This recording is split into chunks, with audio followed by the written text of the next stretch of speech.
دار پاکستان کی پوڈکاسٹ میں شہزادی کا پیار بھرا آداب۔ ہم آپ سب کے ساتھ بات کر رہے ہیں لاہور کی اور ان عمارات کی جو کہ تاریخی نوعیت رکھتی ہیں، اور بہت سی ایسی عمارات جو ہیں ان کے نشان مٹتے چلے جا رہے ہیں۔ یہ محمد جمیل خان کی کتاب ہے تاریخی عمارات، قدیم لاہور مٹ رہا ہے۔ اس میں ذکر کرتے ہیں مقبرہ نواب میاں خان کا۔ نواب میاں خان شاہ جہان بادشاہ کے وزیر نواب سعد اللہ خان کا اکلوتا بیٹا تھا۔ نواب میاں خان پنجاب کا نائب گورنر بھی رہا ہے۔ نواب میاں خان نے لاہور میں کئی عمارات بنوائیں۔ اس کی ایک حویلی اندرون شہر میں بھی ہے۔ یہ حویلی نہایت وسیع رقبے میں تھی۔ رنگ محل مشن ہائی اسکول بھی اس حویلی کے ایک کونے میں تعمیر ہوا۔ نواب میاں خان کا انتقال 1082 ہجری میں ہوا۔ کیونکہ لاولد تھے اس لیے اس کے بعد اس کا منشی سید میر ہدایت علی خان اس کا وارث بنا۔ یہ باغ موضوع بھوگی وال باغبان پورہ میں واقع ہے۔ لاہور کے عظیم مورخ مولوی نور احمد چشتی، رائے کنہیا لال اور سید محمد لطیف اس باغ کی تصویر کچھ اس طرح کھینچتے ہیں کہ جس سے یہ جنت النظیر کا ایک نمونہ معلوم ہوتا ہے۔ لیکن اب یہ باغ بالکل ویران پڑا ہوا ہے۔ یہ باغ نواب میاں خان کے غلام جس کا نام مشکی تھا اس کی زیر نگرانی تیار ہوا، اور اسی نسبت سے اسے مشکی محل بھی کہتے ہیں۔ اس باغ میں ہر وہ چیز موجود تھی جو کہ ایک انسان اپنے تصورات میں بھی نہیں لا سکتا۔ باغ میں وسیع روشیں، فوارے، آبشاریں، تالاب اور محل جن کی ڈیوڑیاں بہت وسیع تھیں ان کا ذکر ملتا ہے، جو کہ اب بالکل ختم ہو چکی ہیں۔ اس باغ نے بھی کافی گردش زمانہ دیکھا ہے۔ نواب میاں خان کے بعد جب لاہور میں سکھوں کا عمل دخل شروع ہوا تو یہ باغ سچیت سنگھ کے قبضے میں چلا گیا۔ اس نے تو اس باغ کا حلیہ خراب کر دیا، یہاں تک کہ نواب میاں خان کے قبر پر سے تعویذ تک اتار کر لے گیا۔ اس کے بعد مہاراجہ رنجیت سنگھ کے آخری دور میں اس نے یہ باغ شیخ امام الدین صوبیدار کشمیر کو دے دیا۔ اس نے بھی اس کے ساتھ سکھوں جیسا ہی برتاؤ کیا۔ اس کے بعد نواب صاحبان قزلباش کا زمانہ آیا۔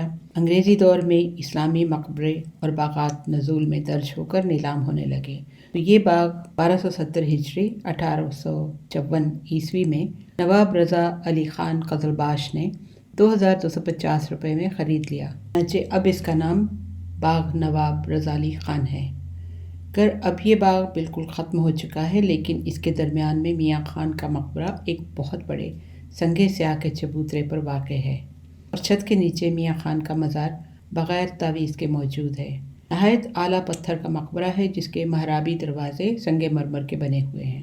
اس مقبرے کے سامنے ہی تقریباً 8 یا 6 فٹ اونچے چبوترے پر ایک مسجد اور ایک چار دیواری ہے جس کے 12 در ہیں، اور یہ اب ایک کمرے میں تبدیل ہو چکی ہے۔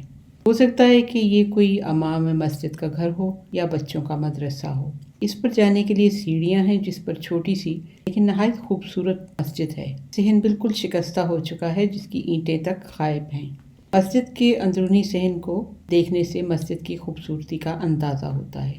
فرش پر بڑی خوبصورتی سے الگ الگ جائے نماز بنے ہوئے ہیں، اور ہر جائے نماز میں سنگ مرمر کا سرو کا درخت بھی بڑی نفاست سے بنایا گیا ہے، جو کہ فن سنگ تراشی کا اعلیٰ نمونہ ہے۔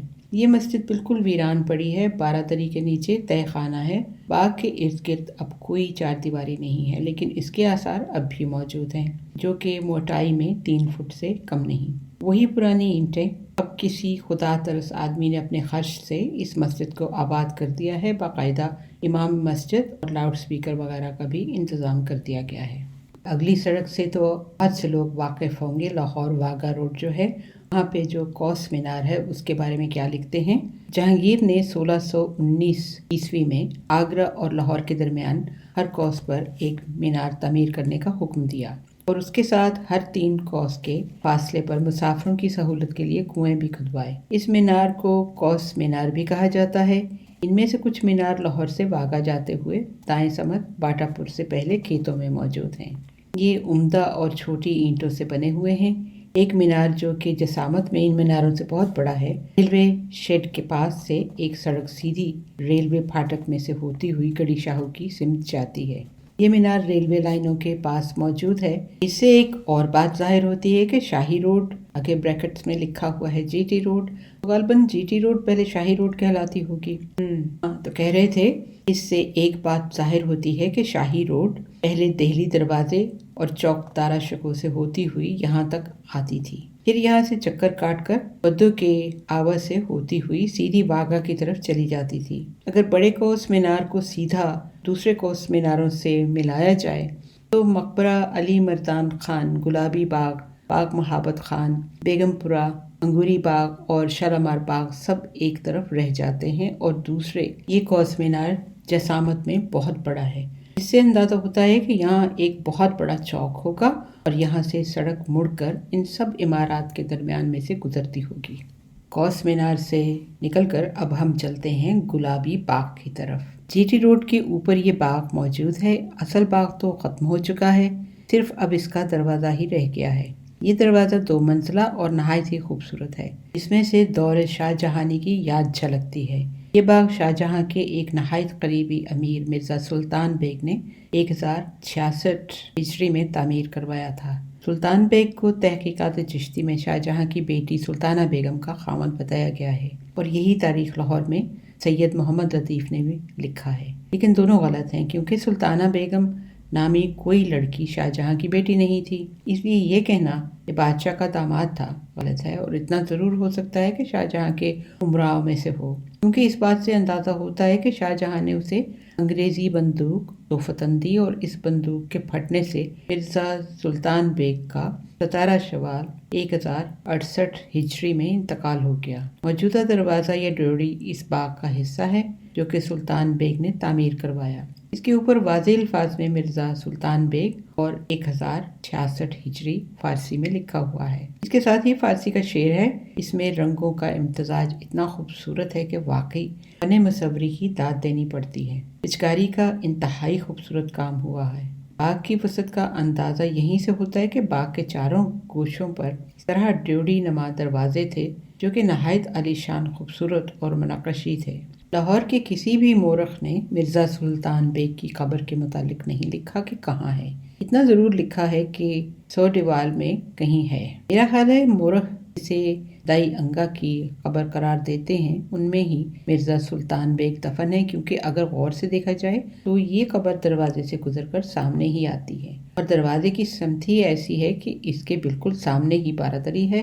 اگر واقعی دائی انگا کی یہ قبر ہوتی تو آخر یہ گلابی باغ کے درمیان میں کیسے آئی؟ دائی انگا کا انتقال 1083 ہجری میں ہوا۔ اگر ایسا ہوا تو پھر گلابی باغ میں اس کو کیوں دفن کیا گیا؟ باغ سے باہر بھی کیا جا سکتا تھا۔ گلابی باغ کی ڈیوڑی سے کوئی 20 گز گزر کر سامنے ایک بارادری آتی ہے جو کہ مربع شکل کی ہے۔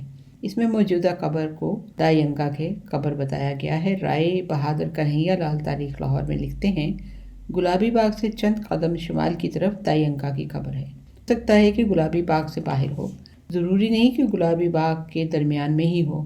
یہ مرزا سلطان بیگ کا مقبرہ ہے۔ مربع شکل کی بارادری نہایت خوبصورت طرز پر بنی ہوئی ہے۔ اس کے اوپر گنبد ہے، بارادری کے چاروں کونوں پر برجیاں ہیں، ان کے بھی 12 ہی در ہیں۔ یہ نہایت ہی خوبصورت چبوترے پر بنی ہوئی ہے۔ گنبد کے نیچے چھت میں فن خطاطی کا ایک نہایت ہی اعلیٰ نمونہ ہے۔ چھت کے چاروں اطراف 2 سطور میں نہایت ہی عمدہ کالے حروف میں سورہ فاتر لکھی ہوئی ہے، اور اس کے آخر میں محمد صالح اور سن 1068 ہجری درج ہے، جس سے ظاہر ہوتا ہے کہ یہ محمد صالح نے 1068 ہجری میں مکمل کی۔ یہ فن خطاطی کا ایک نادر نمونہ ہے۔ اس پر سے قیمتی پتھر سکھ اکھاڑ کر لے گئے تھے۔ بارادری سے مشرق کی طرف ایک کچی اینٹوں کا چبوترا باہر کی سمت نیچے بنا ہوا ہے۔ ہو سکتا ہے کہ مزار کے پیچھے جانے کا راستہ ہو۔ آگے ذکر آتا ہے محبت خان کا۔ یہ ایک ایسا نام ہے جن لوگوں نے بہت بھی زیادہ تاریخ نہیں پڑھی، کہیں نہ کہیں ٹیکسٹ بک میں نام پڑھا ضرور ہوگا۔ گلابی باغ سے شالامار باغ جاتے ہوئے تھوڑی دور دائیں ہاتھ ایک پیٹرول پمپ کے نیچے گنجان آبادی کے درمیان محبت خان کا مقبرہ ہے۔ اسی زمانے میں یہ مقبرہ ایک وسیع و عریض باغ کے وسط میں واقع تھا جو کہ باغ محبت خان کہلاتا تھا۔ محبت خان کا اصلی نام زمانہ بیگ تھا۔ وہ کابل کا باشندہ تھا۔ اس نے نوعمری میں ہی شاہی ملازمت اختیار کر لی اور ترقی کرتے کرتے 7000 بھی بن گیا۔